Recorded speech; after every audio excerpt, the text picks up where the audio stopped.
Под стук барабанных палочек в Хабаровске открылся международный фестиваль церемониальных отрядов. Громкий праздник на главной площади города устроили российские, японские, китайские и корейские барабанщики. За этим интернационалом наблюдала Анна Рожковская.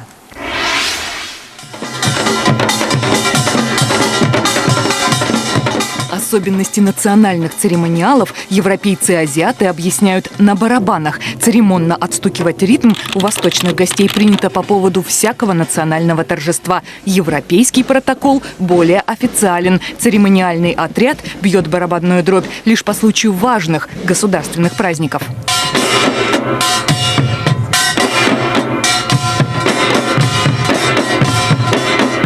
Корейцам все по барабану. Достучаться до прохожих по закону национального церемониала они должны, сидя на асфальте. А что, разве возможно играть стоя? Я не поняла, как это играть стоя? Из нецеремонных вольностей музыкальный протокол страны утренней свежести позволяет только теплое одеяло под мягкое место и барабан на шею. Правда, вот название этого барабана в русском переводе звучит совсем неприлично. Этот барабан называется пук. Вообще должна уметь играть на 4 барабанах. Пук из них самый сложный.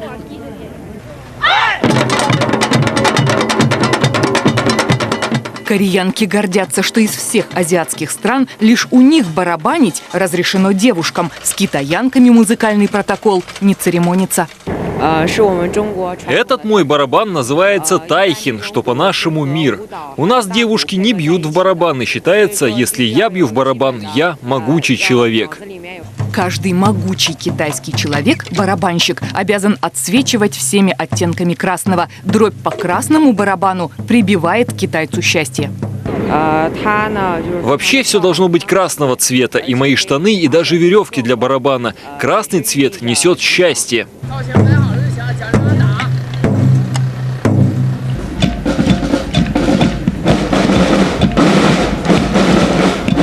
На фестиваль съехалось 300 интернациональных барабанщиков. Гости из Москвы отстукивают ритм всех важных политических праздников страны.